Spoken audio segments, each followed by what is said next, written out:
fait que ça on a dit va me s'abonner là molo après même temps que s'abonner là il y a une répondre dans notre quand il y a sur un faux compte que j'ai créé pour la lutte donc on a partagé dans les groupes les dit ouais s'abonner là mais kaba quand bon monter pour là s'abonner au vivien pour te filtrer donc mes amis il y a qui bien vigilant et pour que ça on a dans l'émission de CNN voilà groupe qu'on a créé le TikTok dit TikTok le groupe qu'on a créé non bah tout 10 personnes 10 personnes on trop de bon vers les pour pourquoi pas me voir en tout cas à imaginer mitine ne que après mobilisation là aucun balade on est proche au bon quand on dit là lutte à quoi va donc ninga pour ce bon nyanga again après donc kakalo après kaka grand frère après nyanga après petit nyanga grand frère Lion le Lion Ite bonjour na pas caro. Bonjour. On dit c'est bien. Les m'avait non plus pas ta. Non le bakudo mi dagbela ni mi sa metosia. Bien. Ahwa de mi wo ya. Ahwa mdo tambu asike. Wa ele na ni kudo be ni tele be ya. Ni adita. Il m'a fait casser qu'elle a. Elle m'a fait avoir qui est parce que quelqu'un de là on me sort assis que les filles il me sort t'attend sans le film là et les deux de me blolo de quoi et les tchakamian tomia n'y a de domaine amela de assis que alors amela de taille alors donc pour la do esprit de discernement esprit de discernement le miaro comme Kemboui même de esprit de discernement on peut avoir mila d'awadi rapidement maï il y a beaucoup de cas pour le vivre de mbado groupe il y a que mbado groupe to parce que quand il y a le mbado groupe et il y a améliore le nom pour les panels dit il les suivre ou amina be améya. Je suis très content. Là. C'est bien. Merci. Oui, j'en ai. On demande rapidement. Améliorer le pour le panel au ministère, meilleur à Tony. Donc, améliorer et Wawina mais pour le front. Oui, si vous voulez, Yahwa, Wawina mais, Wadeke, Kwaye, Ahwanina Didou. Donc, nous avons nani, avant que nous nous avons les bandes et ni baba les victimes ao. Coucou les dynamiques et groupe WhatsApp Benoît, mi dati ya ke mowe. Ni raté tout moyen bout et y mi la sort les kebem. Oui, et y a ni tongona les nimko. Ni soit ta fla temi de nous meillolo. Pour présenter ya caméra les noadibo sentinelle à l'ondé ou mi amener des miliciens, c'est des milices. Amekonia et Ameutonio le Wameho. Maintenant, 90 mois, et nous avons des nanibaï. Obe et tout le monde de Akambio, à Londres, Ame. Wa, ma ou ebe mi te to, et nous barabarano. Zan, quand je vois c'est des qui nous les fidèles, que veni be au club de la Tafunia, et nous dégavons le nez tombé. Nous n'avons pas croisé bravo. Mais quand on est globinari, à 70 ans, on n'a plus peur de la mort. On se prépare à mourir. Il y a tant pour y a le coup, même à 70 ans, eux, ils ont peur de la mort. On va les prendre en coup. À 70 ans, on va les prendre à prévenir dans l'inconnom. D'accord. Et nous, qu'est-ce on ne le sait pas. Le Togolais a seulement peur de la mort. Oh, et quoi, hein? Et tape et tiens, banier à béton la traversée. Pourquoi les gens me disent, mais venez d'acter, mais vous m'avez dit, libérer tous les actes sur sommet. Parce que nous, quand nous sommes toi, ah, vous avez dit, vous avez la de Funami. Ah, mais on a vu que le Tonami, on a hadaku pour les Mionami. Et il tient, mais l'homme télépo. Togo toka de l'eau, quoi? 500, 1000 francs, 2000, et on va voir. Et il y a beaucoup de bébés, c'est fini pour lui. Et le bébé est sorti banadé, même si il y a un badibi au champ, et sorti banadé, pour qu'elle a ici. C'est ça. Pourquoi quelqu'un mais s'il sort, il ne sait pas. Maintenant, amedo le oku, wabe kuari, e ba he dagbana, ameko la gbe antoja, so ko la gbe ya. Ne di gomepo. Ameku kuro le wabe kuwa, e he dagbana me ko la gbe. Il y a un qui est venu ici à le pendant les Togonto en fait à mignon. Donc, coucou, les gens me siamé. Bien qu'à mes soirs, il y a tous les acteurs au sommet. Il y a une bonne bonne les mots, avec un bon la lema. Donc, ça, t'as des camions, ça, t'as des camions. Je dois être accompagné de quelqu'un. Donc, moi, de coucou, me siamé. Bien qu'à mes soirs, il y a tous les acteurs au sommet. À mes collègues, les deux gamins, non, mais tiens, les médias de gamins. Et nous, les coquons, moi,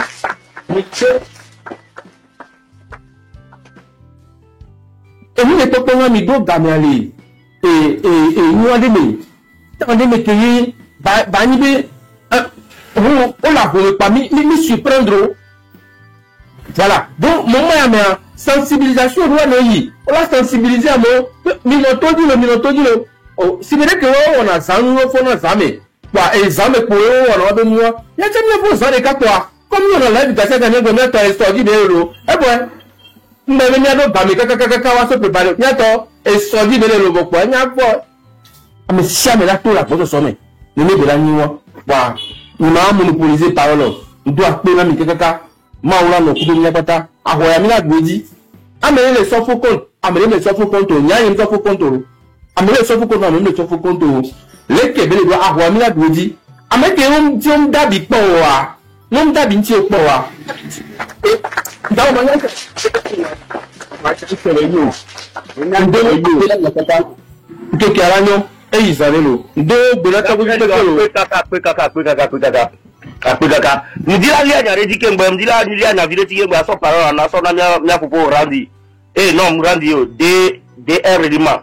Et là, qu'on va qu'il y a randi dit. Ok, n'a son yare son ami Kengbe. Minya. Et il y a des paroles qui me tiennent toujours la peur dans la tête des Togolais. Ne m'y va pas n'aller à dire, mais d'assis, bon, bon, il y a un tati, quoi, il y a que les fiers. Mais le temps, TikTok, il y a un temps photo, les gens, il y a un temps TikTok, et puis c'est mon nom de famille. Là, nous les parce que on connaît les Nîmois, vont qui les Grenobes, et si on va nous infiltrer, c'est ça qui crée le problème du peuple togolais. La peur, on doit l'oublier. Vont de la non, et il y a, où je suis, fille que me le fille d'un jeune ennemi, même pas de 40 ans. Ne m'a couru tout à ma confiance, sans problème. Voici pourquoi mes vidéos, si vous partez sur ma page, j'ai des vidéos que j'ai toujours postées. Milicia, on va nous la lève, nous est correct. Nous chions visage découvert. Nous, on n'a plus peur. Ni à mener le vent, il n'y a que les filles, il y a une balle vent. Il y a des noms, il y a une balle vent dans le tout. Et ça, il faut que vous le sachiez. Ça, c'est pas mon truc, ça. Ça, c'est pas mon truc. Parce que, par exemple, les bois, et trop les maintenir peur, de l'amener tout au vieux, quoi. Donc, nous avons profil à deux, on a vidéo qui, pendant les deux on a possibilité, on a tout. Je n'ai pas peur de ça. Même les gens, on va enregistrer le milliard, bon, et les, peut-être, on dit, mais non, aucun est là. Quel est bon? Je ne vais pas trop faire trimage de ma parole, et, il faut que on voit pas. Après, mais jamais. C'est bien sûr, on est dedans. DR Rima, à te faire sans problème.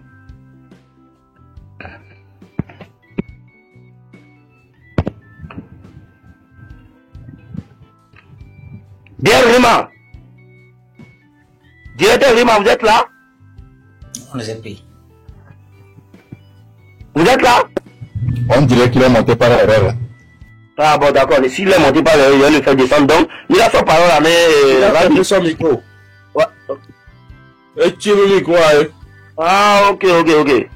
Bon, je l'ai démuté, hein.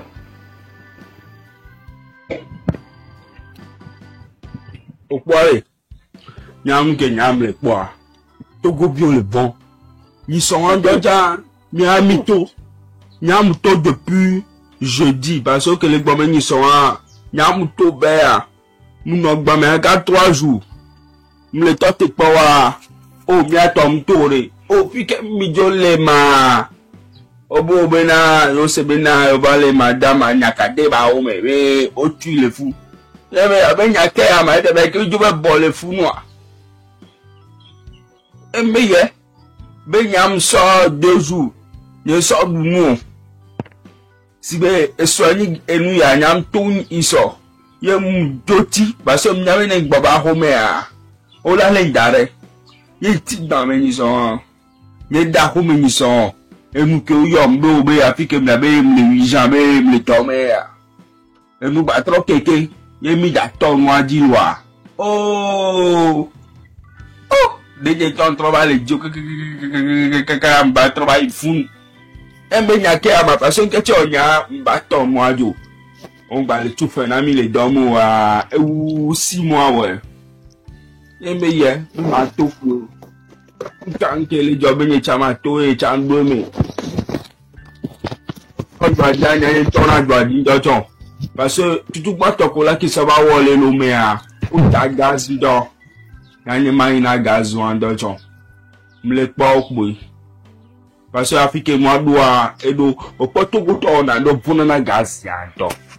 Gáàsì àrè ló gbé dẹ̀rọ rà ní àmẹ́kọ̀ àrè. Mìíràn mi jẹ́ àbọ̀ mú. Mi àṣọṣọ dó sí mi. Àbọ̀ mú fáfáni nà mi àṣìpà mi àṣọṣọ lé pọ̀ à. Mi àtúwẹ̀ zèrèká. Ẹ̀bọ̀ ìfànà. Ngba te do na si sanso alo ni si le mi agbo kwa ko gbe depo a na so pa ba plonger rusi ame e bo ngba ti ona ne pipo bo ya no dagaso we bo o to ni ojo bo be nke a ko ngbo yin so won do ya ko gbo la so a de ndocha ke po ke zerika so da dia fun e chan so le zerika m to de buiro dele fun an ko jo be yo be do ka be nu yan to a mu ni na nde pipo ye bo be mu ni na nde pipo ri be no so da wa out of video bobe de to mi no gbogbo na ne to be tu me to da be ya mi ma te so mi akaka le fifa parce que eyin nde ewo na ne be wo la te bless ami fa bobe na e ya ko le da ni a parce que to le po le de donc abe won be mi acha mi ate no de fa ne mi so re ka mi to vun ne parce que nde be ya wo na kwa donc minute no ne so ma nya ke mi da wo ye ta lo so dem vun no yo be yo donc nyam wa kan bada pa me ndoje nyam wa kan bada pa me ndoje juste à nyam le vendre nyam le vendre parce que me do a nyam je vi mi ba ma no be ma kufa no be ma nyam no be ma kufa parce que ameru to challenge to nyam be na omle nyam kele john to to ni so par exemple mu be ga me be no ko be kele Faut pas tout non. to ni so wa nya no bi ko ti mi wa kwa wa wo tro le yi fun mul tro be le wo bêtise nkenyi nu o enwo nya ngbe ba enwo mo nu ya na be na ma to ti ahori nya nle mwe ba juste a be tu ma danya ka de mu ke be me we o da sa mo wa be mwe nya mi le to mi so le dignore juste à déposer à mi le dit liberté mi le dit la paix il mi le dit ya ni mi le vont na de pe be ko o da wu dion ko to gbe popa to mi jo ya afike mo do e do ko gbo amo le o me du mo ka e so par exemple to me le fa to mi trop pas me les délicat a me toi si est trop touché 500 pour le gouvernement ce sont la mer une trop baba home shop galier banzo galier ke banzo sọ̀rọ̀ ètò ji sọ̀rọ̀ ndo da nya mi agbo e so le ko ben ba live me pa o mi awon mi se ta pa mi dajo pa e so e bo me se me nya be are je ma yin so e bo mi ani gba wo so mo gba wo mi agba di mo ni mi agba so sojo dodon o le bun e no wo mi fudu pasa wa do sigbere ke be jol ko di bo ne mi glata na America pi ame be ko so jeje o to le si mi gbe ko aka ko to la America si po a mi ato na be dale yo jalo le gouvernement dia ka ba ne jikro ni mi le jogo zerika mi ta fone ya e so la to ti zerika e la to ti zerika Yo san ya mu ke bien mi jana le be mi fi bien mi gba lo nu ya le fiore san ke bi jana le be mi mi paga yori. Ni be mi o gera da to zo ta be mo awore mi a fok pin to gigi so gramona o ma nya mo fi ko la yo. Mi a kudo la ni gba mi a fo ati o so go duaji. O ma yan akuko so koreji. O ma yan gbe wonu ya pa mi a fudu to fun. Wọ́n bí fún láti jẹjọ́ mi gbéra ó gbóhùn àmì ẹ̀rẹ́ kẹsì kan àmì sẹ́mẹ̀rẹ́ àtọ́bọ̀ tó lè jọ àmì yẹ́ yàtọ̀ tọ́tù kárájì kú gbìgbìgbì ó mú ẹ̀ náà mi vè kú àrè náà mi mi lọ mi àtọ́ mi àkúrà náà mi vè kú tàrè àmì pọ̀tọ́ làwọn àwọ̀ akọ́ ilé túbẹ̀ yìí ká mi àwọ̀ ẹ̀ wá sí la yẹ́ ló jẹ́ kó jẹ́ akẹ́fọ̀ náà wò la.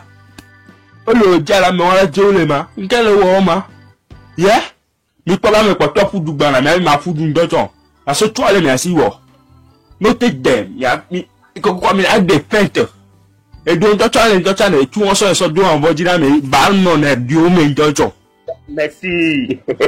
ba no na di o me ndojo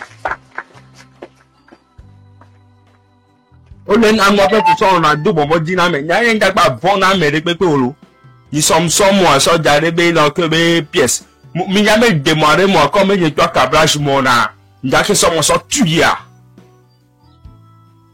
ijo le boss de kaelu yo afike mo do edu kogbo depo be tara démonter no be na re yo ta be ko yo nia be no ke be si be eti yo kwa isi anya be eti mi kwa neni wo kwa obina obona no president sabe funwa nko obona nyao nyanye to tuwe me Ghana mi yiswa ye president Salem be o la te gbome la be dogbe na president to chafa o la gbome la be dogbe na president mo to na president mo do wa se to mu lo alo mu ko se to mu ko ni bo no to na be na le lendemain aba no yi le lendemain ola pocha bo ji sécurité wona na gbamonu ola kaka nti po be na so kaka lo ni pipe ba le ya fo gbodo da do egboa yo la poso da be ro la bi occasion be ri ko la do gbe ri alo de photocopie ola ti yi la be de photocopie de fait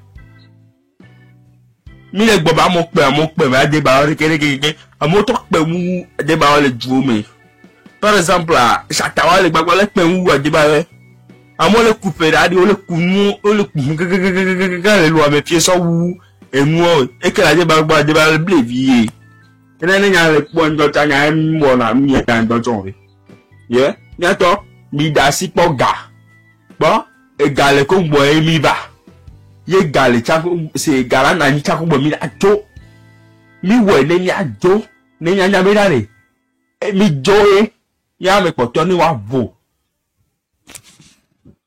na me poto wa vo enu ke bi aware nya be na no ko be na o le wo ceremony re ke yin ceremony pe sere won to le wo le won no me e na be kore funu nya wo so president sa so yi ko president sam se be no be na gbongu to me tuwa o mtu ne o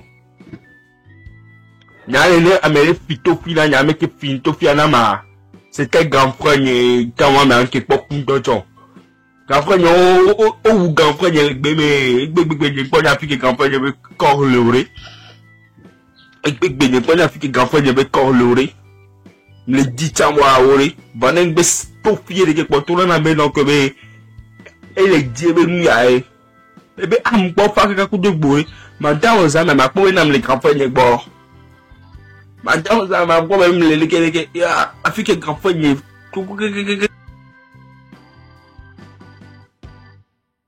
photo na be ba be po lo me be suwe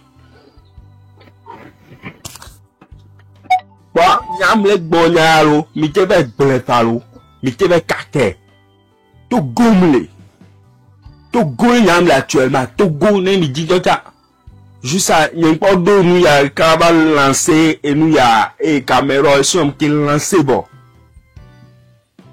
et to go nyam le quartier nyam ka gomé fie po nyam le volo ne so jade ba hello bon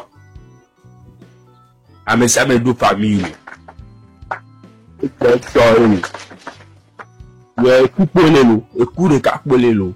Au moins, nous dit 10 bah, au pays 30, n'y a pas maman ton à la jokumbo yamato. Et comme là, à forme la siwa. Yeah, à forme la forme au sortom sokbelo. Au diagantelo. Yeah. Grave, yeah. Au fond du adolo. Ni si pas de formation qu'on a en haut. Il y a formation, il y a de l'émelo parce que mon père était soldat. Avec formation, nous on met si pas qu'on a haut. Juste ça, bon, si on a bien tu peux te donner la menao, et donner la menao, et donner la menao.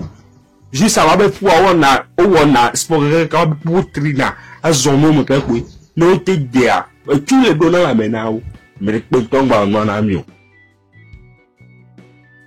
Amérique peut talk about one amigo. O peut te aller, bon dit dodo o le to bon dynamique. Les pétons mama te do bon dynamique ni shobanu. Ni shobanu les pétons mama te do bon dynamo Yanya me sa focus du tonton. Ya ko be nyam dynamique ni artiste mo et na be nyam so kan bisu ma ti data. Ce qui veut dire le libérateur mystérieux. Le libérateur mystérieux. Encore il y a indien, mais encore.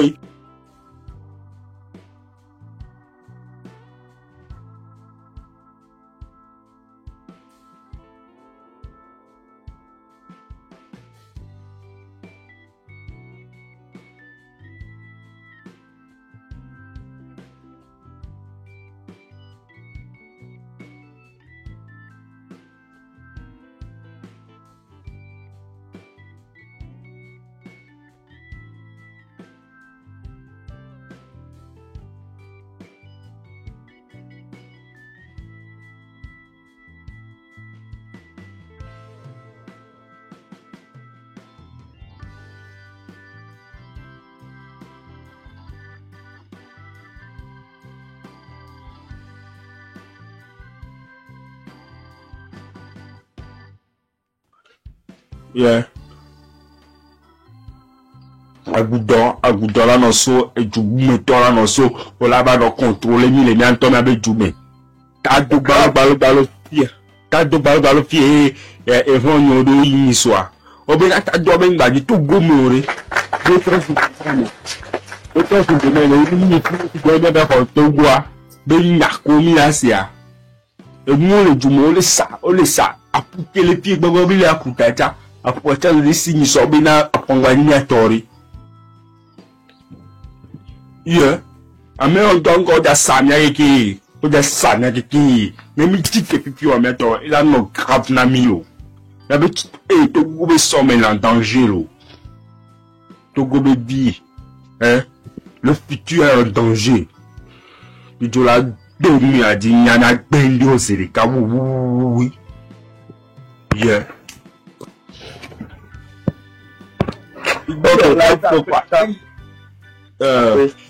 Kaka.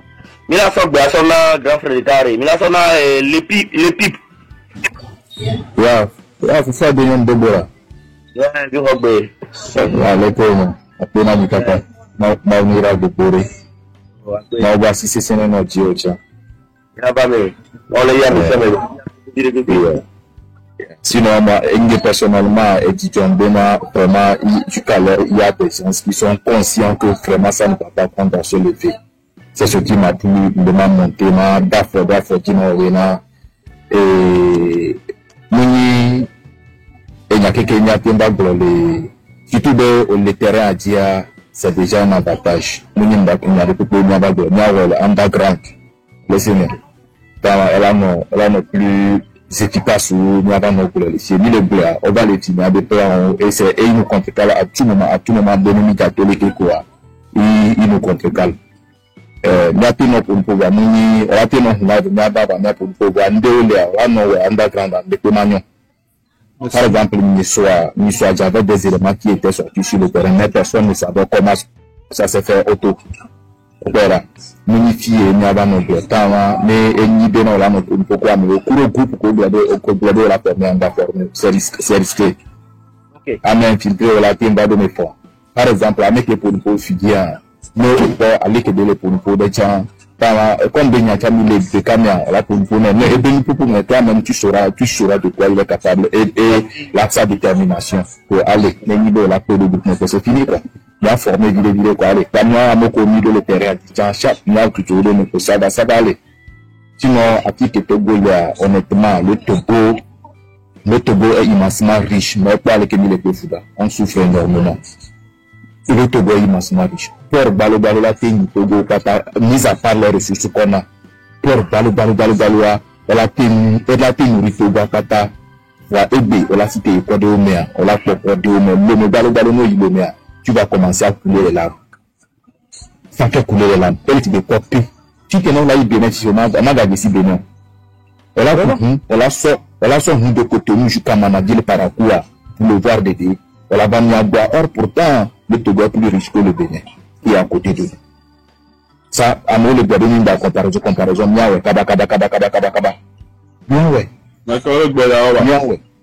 Bâti au Bénin, dans comparaison, bien ouais. Le Togo est plus riche que le Bénin, mais aujourd'hui, quand tu vas au Bénin, là, c'est autre chose carrément. C'est autre chose. Et ceux-là, ils ont décidé vraiment de mettre ce pays dans un gouffre pas possible. Et ce qui prépare à nos enfants, imagine, il y a des vieux, les vodés, les soukou gangahoy. On les prépare, il y a des vieux, il y a des vieux, et ce qui se prépare à l'horizon, nous n'avons pas de zérékania contre Karol, ce qui se prépare à l'horizon, il y a des vieux, même plus de 10 fois que ce que nous sommes en train de subir actuellement. On va bien, on a dit, même la nous ont dit, ils vont le faire. Ils sont capables. Et nous, chrétiens, de quoi ils sont animés aujourd'hui là. C'est trop fort. Nous devons dégager. À moi, ils ne sont rien. Nous, des fois même, je cause avec des militaires, des policiers. Ils me disent qu'ils sont fatigués. Ils n'attendent que nous pour agir. Des cas pour la titano, les détenants, du coup, ils attendent que nous pour agir. Sinon, nous, des cas pour la titano, nous, même d'abord, même chose, ils sont partis en mission, ils ne sont pas encore de retour. Va au plus au d'anglais. Soit nous, Kentia, vu, on a des mentalités à l'école, ils ont exterminé beaucoup, ils ont jeté dans les brousses. Ça, c'est un système sanguinaire. Wakpata au-delà de Américain, t'étais de la poto. Wakpata, système Wakpata au-delà du roi. Mais nous, confinés, ils vont nous rendre ça. Imaginez un peu une histoire à Dédi. Combien il a débloqué 556 millions pour s'acheter une maison en France, à Paris. C'est que des potes garants. Plus, on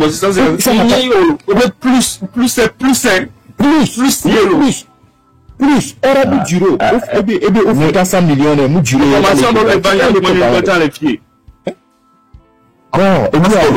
En plus, passe de Nilo. Exactement, pas ça. Fofo, Maou Nira Bobo de Maou, B6 non Dio. Ce que Amé Barabara, pour la bouche de la d'abord, nous clinons le moji. On a cliné le moji. Maou Nira Bobo de, à Plenani, Nima été payé. Et ils sont les caca. Et bien, Sandy, Emma B, on a s'abonné, Emma, on a s'abonné. Et c'est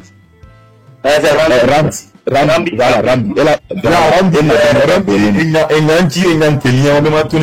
Mido la spéciale MA bo ni s'abonner ni nya idée ya o nya leji ni mu galeji Pacifique de nya ni mu galeji Pacifique de panel ni mu galeji Pacifique vraiment ya to we ba ni mu galeji panel merci e ti on le gbo menare ni mi da na ogun onare ko dash video na me ko di video na me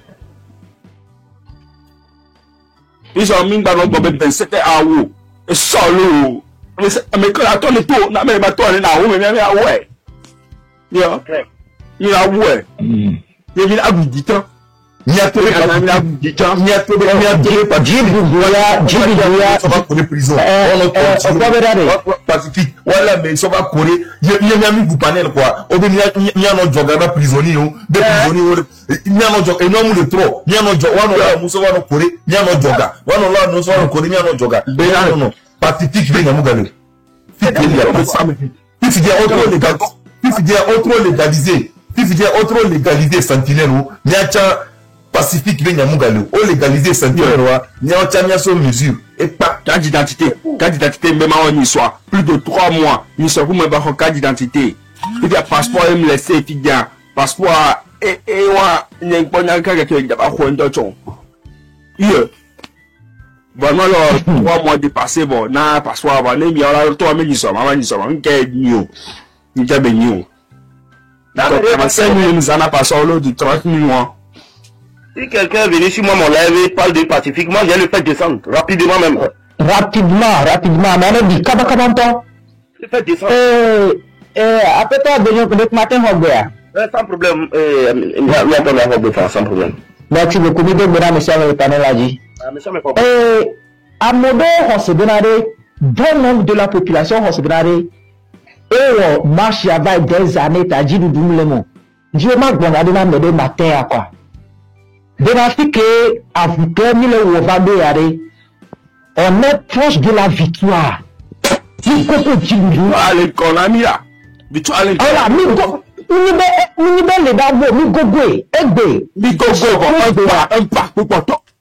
et sur quoi, moi je suis un messager de Dieu. Et sur quoi, dernier message sur moi, on a déjà dans le Togo. Non, mais c'est, même quand je suis en être d'année, c'est un peu de temps, dans peu de temps, à Babidjan de le Togo, c'est longtemps, le Mokaka voit là où moi. À Babidjan de le Togo, fique le gasso, et gasso, un temps de mai. Merci, et le temps. À Babidjan de le camp, pas de caca, longtemps. Longtemps, j'ai dans le caca, tu peux m'accorder. Mais prédader le Nyakora.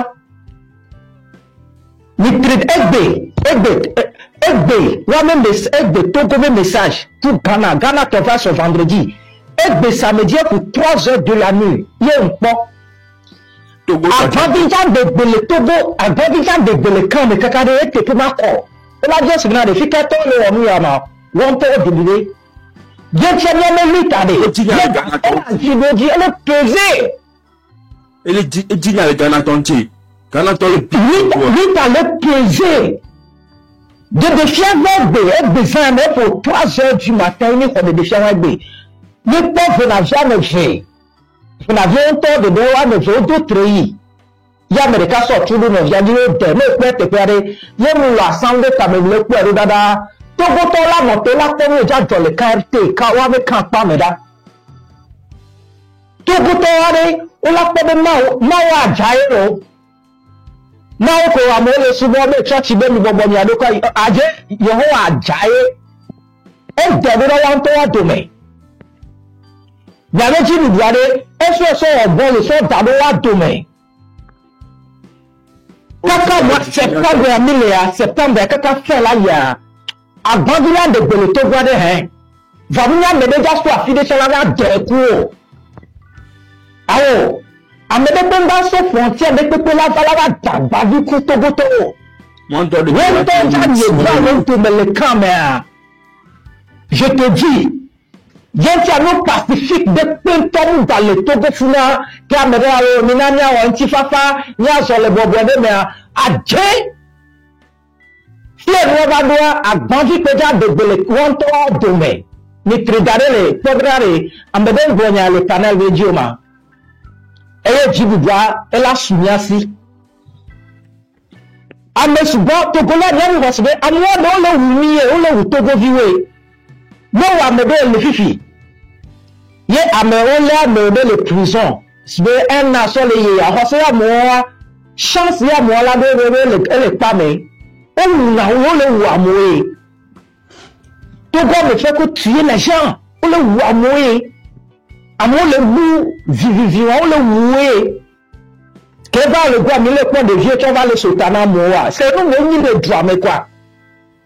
Et nous devons le diable, non, on l'a vu. No bɛ gbɔ. Olu de ni le du ame. Bɛ bɔra trɔma. Bɛla trɔma. Ne peut pas problème ici te black par choc pour tout le monde. On peut pas te faire les djidjini le. On peut y a quelqu'un. Nous avons économie à vider que mille wa. On peut que autant soit si quoi et da et nous blé. Ebi de ma sɔn ara nkɛ mi sɔ ma sɔba ma. Ɛgbɛ jɛ ma pa kpo njɔjɔ kun ku. Nous parlons que au basiga mais au blé noir autant sur nana benz de dans le Togo fifi à galès que quand va y nana benza. Au Togo économique que nous le rouler les diayeni à sigame. On a que au tos à journée au basiga non. Que ce maintenant ça adala non nyaji quoi. Chance au milieu pays de mer. What est le station d'essence? What est la station d'essence de Watchin? Au point. Donc, si tu veux me faire avoir, elle est venue à Bastel, j'ai dit, pour nous le point, c'est dans peu de temps. J'ai dit, beaucoup de mieux. Américain, assez à ce moment-là, on elle dit, là, viens te tourner. Mais nous là réclamer wa d'asia moi quand ba ni me gamia va non jono na le funu la erreur mi le we erreur mi le ko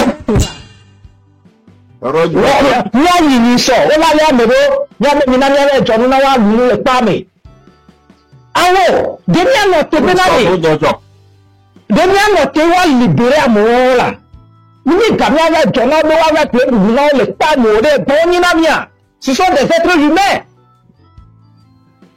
Et ils réclament leurs droits. Une prison, une prison de nous entier. Les Togo, c'est nos démonstrations, on le monde entier. Les femmes, ils ont nos droits là besoin. On l'a besoin. On l'a d'assis nous entier, on l'a d'assis à nous entier. Wale kakale de vie de 4 mois, vie nous entier, on va tout prison. Nous, on va d'assis les vieillards, les femmes, mais qu'elle va mettre nous. Ça, c'est de l'ignorance. Et nous maniaye dictature de l'événement. Et nous mania non le lait mais kaka le lait na vie on va le ya non le vie on va gobernare on moi me dassi vie nous appelle de diado hein c'est dans quel pays ça Nami amenu a vivre on va te kidnapper vie de 4 mois et vie nous a tiré maman nous parce qu'on a nous c'est bon d'aller. Parce que les pays limitrophes, les pays, les dirigeants des pays limitrophes, ils se sont tués de cela. Ils sont. On doit se révolter. On doit se révolter. On doit quitter. Depuis justement, les innocents, on l'a kidnappé, on l'a estimé. Et nous, le peuple pacifiquement. Nous sommes au moment d'abonner Armageddon, avant même Kamemile. Nous avons Hodjena Ode. Avant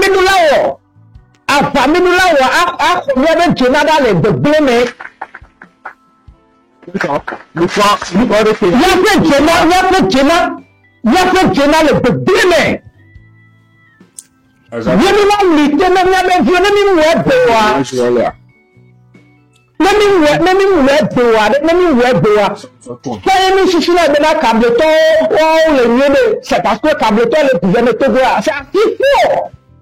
Les camions aussi souffrent merma comme nous. Oui. Les camions aussi, ils souffrent merma comme nous souffrons aujourd'hui au sud ici. Donc, elle va s'y connaître. Faut oui, Emeline dit, il a négé. Son bonheur. Les Madjidjime a dit de la vanani. Parce que Mila Baton, son bonheur, mais le Mingba dit les noirs, ils n'ont pas dit sans problème. Emeline. Ok, monsieur Adegnon, bonjour, merci beaucoup pour tout ce que vous faites pour notre nation. Que Dieu vous bénisse. Moi, je ne serai pas long ce matin. Je vais donner peut-être des propositions. Peut-être si ça peut aider pour la lutte. La rentrée scolaire ne tient pas. Commençons par travailler là-dessus. Actuellement, nos parents, depuis Lomé jusqu'à 5 ans, aucun enfant ne met pied à l'école. Aucun de nos enfants ne met pied à l'école. Il n'y a pas de rentrée scolaire au Togo. Quand tu mets ton enfant au monde, tu pries que ton enfant est président dans ce pays-là. Voilà qu'on a monopolisé ce poste-là déposé pour l'éternité. On va à l'école pour chercher quoi? Ramener notre condition pour que tout le monde puisse devenir président dans ce pays-là. Maintenant, nous avons devenir quoi? Nous aussi, on veut devenir président. Nous tous, on veut devenir président dans ce pays. Dans le cas où on ne peut pas ramener la constitution pour que tout le monde soit président dans ce pays-là, la rentrée scolaire ne tient pas. Travaillons sérieusement là-dessus. Il reste une semaine pour cette rentrée-là. Travaillons, appelons nos parents, même les militaires, les corps habillés qui sont là aujourd'hui, ils sont dedans.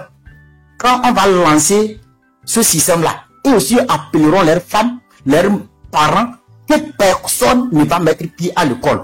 La rentrée, l'école est ouverte. Même si c'est 10%,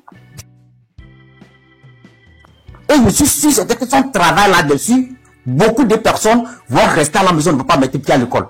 Beaucoup vont rester. Et même, je peux dire, même les 80% des Togolais ne vont pas aller à l'école. Parce que la lutte là, tantôt on a peur, tantôt on a cette idée-là. Nous avons changé de stratégie de lutte de jour en jour. Pour qu'on puisse trouver la stratégie qui va nous permettre à avoir ce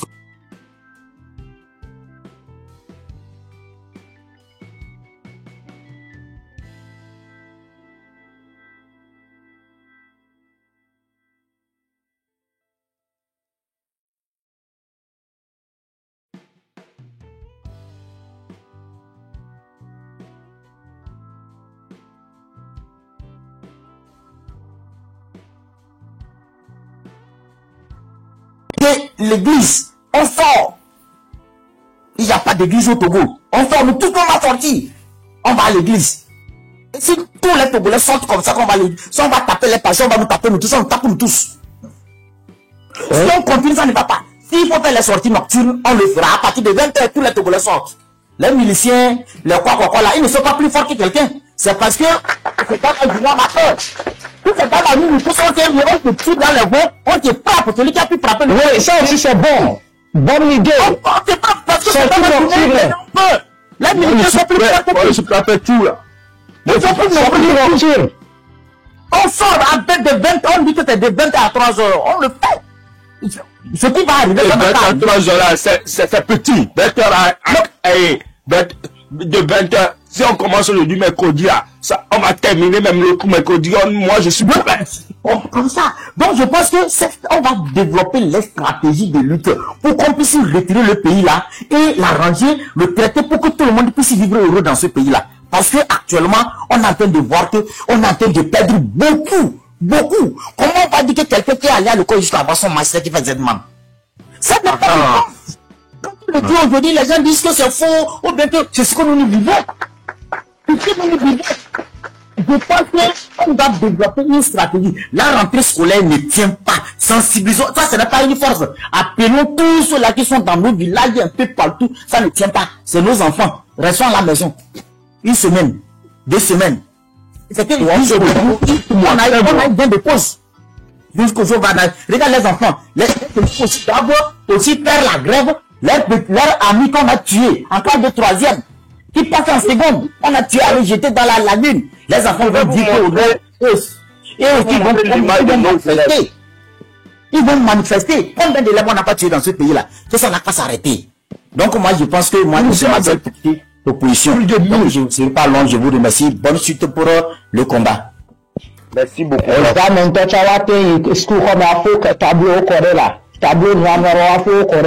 Merci. Adi Emilia Kwabo. Les écoles qui sont en clair, là. Allez-y, allez-y, brûler les clés là-bas, tout le monde. On a appris de quoi le topo.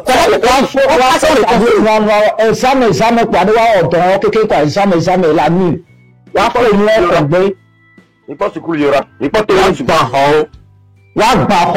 sur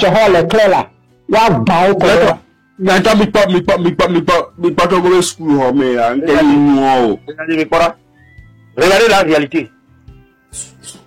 Regardez la réalité des élèves togolais. Regardez la réalité. on va dans les pays 20 ans, mais situation, ce que vient de. Mais situation, ben, ils sont mis, Ghana, Lema, hein, et Georgio, on l'a bas, on peut que, on l'a bas, on rend, quoi. Nous, bah, nous, quand tu m'as mis là-bas, on rend, cavalier, il faut envier, même ni du même milliard. Tu bois, tu bois, c'est du même, néné. Balé, ça, tu bois, ça, ou du même, Ghana, d'autres. Quelle belle année, nous. Yo, y'attends. Sorti nocturne, tu as pas le nyamela. Moi, pour le vaillamia, on est sorti nocturne, là, fondo, bané, nous pétons, kakala. C'est tout, c'est ça. Et voilà. Nyam le prêt là, tu bois pas de follow. Est-ce que il va te faire? Mais nous sortis de nuit, tu as de l'autre là, mais bon. Voilà. Yo. On doit pas me répondre, mais Ça, tonton, les miens dit, bon, t'es les pédales, mais les miens tuent là. Les miens qui voient qu'à Amérique, mais rotu là, mais Amérique cassi, Amérique, t'as trop là, mais quoi, c'est pas. Nous, elles sont sur le colonie là. Ya, non, mais tu peux pas dire, oui. Agnès, tout à l'heure, nous, nous, Agnès, tout à l'heure, qui déchoit. Et bien, vous avez un sonore. A sort baby, et nous, a big, à bouton, sort 12 hommes. Bajo zonyo le bokware na so pa ni la to na tipa ne dum gwe adum mene ne dum kubi mene to cham kam ya yo e la sre e be tina o be hu na tina de be to mi bo ne gbafa ne be khozo le ne be ti ame arese ne de na kwa e de na serika ame to cha nya be afike be do ase be do kwa ola si ola da si po je ba na mi ola si on to tro pere mi anti. Yeah, on l'a pas non bicaré, mais on l'a péré mais attiré. Mais on va pas le corps. Grâce à Pégaga, les chocs dans ça dit les gens dans Gagare, hein. Eh, maintenant les potes, je me porte de ça. Non, mais yama ouais, de na 8 heures de nyam de prelo. Merci. Le prelo te voit pas gagner par l'eau. Jet Club. Là, Robert. Jet Club, grand frère Jet Club. Jet Club est là. Me laisse me retour. Ok, Robert. Ok. Mais on est dit, me suivre depuis un bon moment, c'est un bon message. Et je n'aime pas bien, mouvement, alors, lutte à m'obaler, et sur la mou, parce que, il le faut. Maintenant, après le point de vue de cas vidéo, puisque les populations, entre temps, la Philippe, les populations, mais les Dibeniaza, a toi chassé pouvoir il a évité exclusion. Puis ce moment, Tony Globek B, les diables, il a signé pacte pour, on béania, mais à deux jamais sobre, il a signé pacte. Donc, on doit faire avec tous ceux qui sont capables d'appeler la population à sortir. Quand je prends le cas de la Côte d'Ivoire, les vieux tenants de la politique ivoirienne et les jeunes se sont associés pour avoir cette masse-là. Les vieux tenants de la politique. Je vais vous présenter l'image. Voilà. Pour avoir la masse-là. Nous, quand famille Baboureka, nous, et Beyeba Moudeka. Même à Finguessa qui a eu des problèmes avec Babo, ou à un moment, peut-être, Babo pourrait dire que, il a joué le traite, il a participé bien et belle à cette marche, avec ses partisans. Et nous, comme disons, parce que, à un moment, il y a des nombres et il y a des forces. Donc, à mes communes et traités, bébé, les vendus, ouais. Il y a un moment où le sur la tête, il y a des forces, ouais. Tant que Amérique les globés, mais vanilla nyame à joie, même une des pommes les Togo lutte, mais Amérique là, que a appelé qu'à l'Amérique là vendre. On veut un homme, acceptons tout le monde pour qu'on puisse avoir cette masse là, comme en 2017. Des coucou, Togoton, les populations, mais Gaza, puis cette population, elle est tout le Lumea. Et non le bébé, moi, mais 3 jours là. Nous que là, potoyer, au mania de Kadia, on doit, bon. Donc, nous avons une stratégie de, CRB. Parce que le régime a créé Zizani de Miami. Et Et créé des histoires de vendus, des histoires de minou pour le tongon. Et c'est très bien que Togolais a, mais c'est quoi, et du je dis Reka, et tu l'as pas dit, mais c'est notre faiblesse aussi à un moment. C'est notre faiblesse aussi. Là, de coucou, par exemple, la lutte du 5 juin aussi. Allô? Vous me recevez? Oui, la lutte du 5 au 6 juin, lutte grande n'a fini lutte à jour 1. Puisque quoi? Nous avons organisation au top, nous avons fini lutte à Mano Doni Sobe et Komiva Watchon. Parce que quoi? Opportunité d'arena, le 5 a mis à Kobemia Tortoa, so d'arrêt Pemdon pour la haut. Gambe Zame Kotoa, o ma zoya fide kakaya wan se masere te pereka amebula bonye bele to bonye alo mi agboy ele so ja bonye ki connexion le mi on ne bo o ba to ko mi ne bo OK et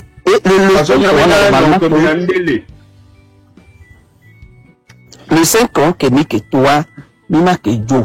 Donc, le 6, ça m'a molá qu'à s'ajouter quelque quoi. Mais qui a foulala, mais qui a dépassé son jao, au matin bawandeko. Là, il y a tout le monde qui dit. Malheureusement, il n'y avait pas une bonne organisation. Parce que la nuit, là, moi, je disais ça. Mais il n'y avait pas une bonne organisation. Jeunesse à Bounasbe, il y a fait du le moment, on les quoi, et voilà, à jour. À même qu'on en ligne, les communiquer coup de tien. Bon, j'allais dire, expérience manquée au viré. Il y a beau tatinois et bénité échappé et nous donc doit le mener le 5 le 6 mois. OK et availle bon tu vois et que we nya wo fifia nya wo be nya sa associé kudo société civile nya wo dans le terrain le gouno société civile kudo parti politique ko dans l'activité mais on est capable là de s'afficher à yobe du connaître les jeunes commun ton meeting mobilisés dans les réseaux dia. Nous mobiliser jeunes qui sont à me de 40 ans, 50 ans, je pense qu'on aura cette foule-là, ce que nous voyons devant nous là. On aura cette foule-là. Parce que les communes organisées est souvent voient à me bobo galélé mettre bon parti politique au bébé. Et donc, on doit composer avec ces gens-là pour pouvoir avoir une masse. Donc, moi, de coucouber, à me créer les parce que nous globé que on a légalisé des réseaux de criminels ou autodéfense benoît ou légalisé quoi nous avons créé parce qu'on ne va plus sortir et revenir blessé, on ne va plus sortir et revenir la tête cassée, on ne va plus sortir et d'autres sont emprisonnés, non. Et nous avons un modio donc le même temps avec rigueur avec une power le mieux non homé pas me matin toi comme un homme ne ma homé parce que le régime que l'économie même de si oui yenti avec le noir encore surtout le encore jeune que le noir encore garo no lo pagaya est-ce que minya no que me conforde ya est-ce que minya no que me conforde in belle au musulman wa nyemi na o abuna wa minya no que me conforde ya régime que l'économie minya me c'est sans pitié. Il ne pardonne pas. Amérique me garde bon les bédé ola révolution pacifique quelqu'un n'a duré que me bédé on carré dio comme révolution pacifique révolution pacifique même c'est pour la fille pour voir c'est au Togo que les gens inventent ça sur les réseaux sociaux pour dire quoi pour faire quoi et la finalité va donner quoi ça va aboutir à quoi vous pensez que à moi que le premier million va passer sinon on a été on est donc j'encourage tout le monde à comprendre que lutte que mes milliards non là où là à tel péril non mais risque péril à me que les bédicans et au risque à me que la route au risque que donc à me non il y a petite partie de support donc voilà nous la partie non au point non maintenant non fidé non plus pour la tour ou non à Tejaka.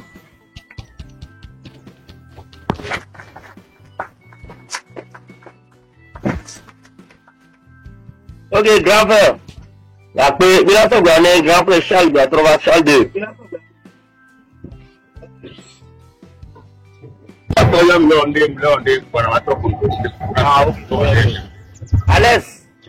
Alex Léa. Est-ce Alex Léa?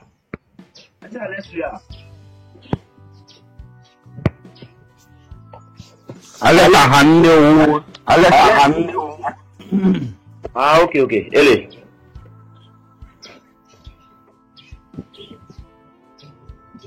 Kumpulan cari. Alex.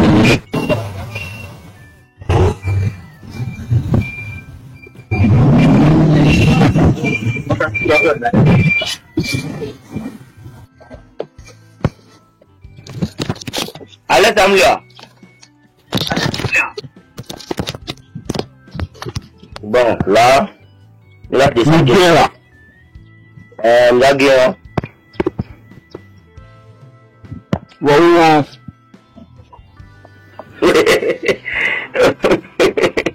Ouais, grave, il quoi, ça n'est pas encore nul. Appuyer, Punga. Appuyer. Grave, appuyer, à des robes, sans problème. Bon arrivé.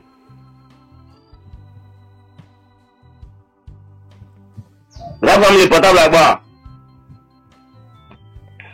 Miguel là. Oh, le dehors là. Ils sont graves, hein. Les gars, on va les dire, on va pour les dire. Donc, il y a un Kelly Donation. Depuis, on a commencé le programme de 30 août. J'ai dit sur mes panels, je dis, qu'est-ce que quand vous parlez de la Pacifique, de quoi vous parlez de Pacifique? Depuis combien de temps, on est maltraité, mais même des Pacifiques, même les deux pacifiquement, où les Wamé, où les Lamés sont les deux pas, où les Wamé, chaque moment, il est Pacifique, quel est Pacifique? Nous devons regarder ce moment-là. Ce moment-là. Nous avons comme tout, nous avons que la charme, mais 40 là, tout comme 40 années tout. Ça. Afrique est deux et puis Non, mais non, mais on va dans le bois, moi dans le jeune frère, on va pas dans moi quoi. Non, pas situation qui n'est pas vraiment, ça m'a découragé quoi. Même les panneaux, il y a mauvais le Pacifique, il n'y a pas, il y a bien dit quoi. Egbaji mu pẹpẹ ọjàji mu mọ wà ìgbà ìgbàji mu sọ wọn tó lè ti gbà àwọn ẹbí ọ̀rẹ́ nínú gómìnà náà gómìnà supportable jùmọ bí gómìnà solitude supportable jùmọ mi wọn tó gbó fi àtọgbà sẹmúntọ ẹ fi solitude àmúlẹ supportable wà bíà gbẹgbẹ lẹnu wà mí. Déyí sọgbó ládé ọgbà wáyà. Déyí sọgbó.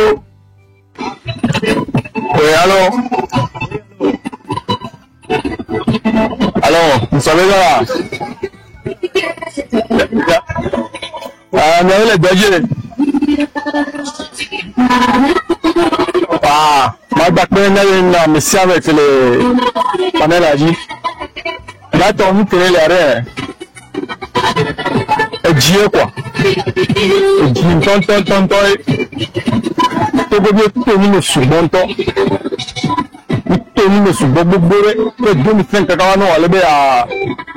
C'est comme si l'espoir de plein balai quoi. Donc allez, la com il est vivi. Oui, non espoir aller. Bon bah donc garder c'est comme si à monsieur nous quoi. Parce que moi on est probé à bouger les taux le pour moi on tombe en propre activité on toucha de maintenant quoi chalet. Donc, à nous tenir rien. Nous créons grand personne à parler la vie de les partis vivants. À me connaître l'enquête. Et nous avons maté tout le monde. Vu que nous avons l'enquête. Et nous avons maté tout le monde. Nous avons été minés. Nous avons été la pleine conscience. Ah mais toi les que moi là bon mais que mouvement de ja que nous avons n'ayant que nous parce que on a des bonnes vies minés ou mais pas d'attirer nos choix alors nous va présenter on a son on a là le tout donc à nous on te la prendre conscience de on lancer mouvement donc à nous on te la une stratégie que nous va sur mouvement dit mais c'est comme lui donc à monsieur mais la prendre conscience à me donc il y a peu que nous l'on n'y a pas que opération Molotov de moi ou la création y a rien qui boit le don de la bonne homme vu qu'il y a mes compteurs qu'on a mis on entend le poser même à terre même acte donc même les mots dans ça maintenant après pour vous dire là non beto lui pas aller retour donc on a pour mater de nyaro bon même surtout voilà amour bon plutôt yo ils en peut pas nyaro mater oh comment mater tout non depuis que l'opposition non le mettre non pas mater tout non donc là à tête non donc à nyawonte la nyamuke ni le dimite puis que ni le on est togo ni pas de bia togo biwe ame ko le fuma ka ko agbo bo le déplacer là c'est là mon nyawonte le subir les conséquences avec conséquences à le subir le terrain donc à na mata aboka dina me same quoi aboka de kana me same na ko le fi amenya rekuru na gbo pa no jo ya nya ko me no be ni me wa le kenya na chéri mouvement le nous gomme que moi je ko be faire quoi nya be oui on est à 100 on est à 50 nya ko na le tebe le quoi tac fini fait nya de le fini donc nya ni tele le quoi sinon c'est trop on a trop subi vrai trop subi donc madon same courage là yinto mkami la parole de mais il est domaine à quoi domaine c'est mon frère non Boatoga c'est comme si tu es dans un petit village qui à mon linton quoi même environnement ballon to cha badja to ya dina o badja to cha tu pas propre mon frère au te jalo le mo jibe le type fa paye de bon moi que je vois non se peut tout déjà c'est agglomération le propre mon frère vraiment semble propre même dimanche quand on est à Saint-Jean de la petite qu'on va Saint-Jean il déjà les fermer là sur au matin niveau que les standing après les quartiers le notaire jalo toi avec l'agglomération avec les choses qui sont propres on déjà se peut tu là non raille quoi mais c'est pas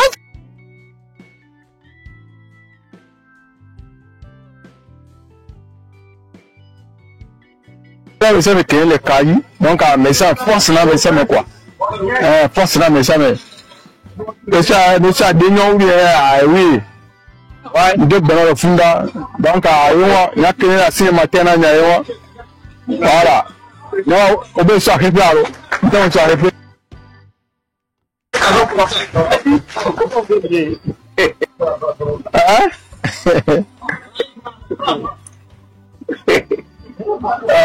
ok. Et donc, on va ça mais ça il y a encore. Ok, et nous que il y a tout temps dit là et tombé. Donc à partir de 17h30 ok.